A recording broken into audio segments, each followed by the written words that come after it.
কুরবানির পশুর জবাইয়ের পর দেখা যায় কি বিভিন্ন সমাজে এমন কিছু প্রচলন আছে যে প্রত্যেক এক সমাজ ভাগ নামে একটি ভাগ প্রত্যেক ফ্যামিলির প্রত্যেক ভাগ থেকে প্রত্যেক পশু থেকে একটা ভাগ সমাজে উঠায় এবং গরিব এতিম মিসকিন অসহায়দের কাছে তারা সার্ভ করে বিলায়। তবে এটি কিন্তু উচিত, এই ধরনের কোনো ভাগ ইসলামে নাই।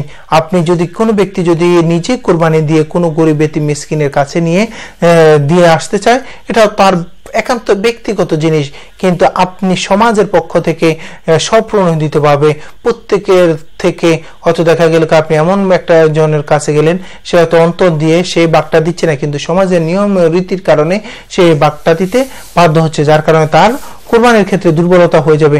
এই জন্য আসুন আমরা সমাজ ভাগ নামে যে কোনো ধরনের অন্যায়মূলক ভাগ এটি ইসলামে নাই, এগুলা থেকে আমরা নিজেদেরকে সংশোধন করব। কোনো সমাজে যদি এ ধরনের ভাগগুলো প্রচলন থাকে, আজকে থেকে আসুন আমরা সংশোধন হই।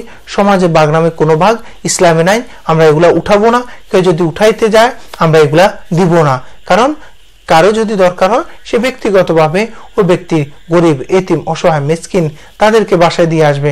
সমাজ থেকে একেবারে স্বপ্রণোদিতভাবে সবার বস্তুগুলো নিয়ে তাকে দিয়ে আসার কোনো দরকার নাই। এই জন্য আমরা আসুন এ থেকে নিজেদেরকে অ্যাভয়েড করব।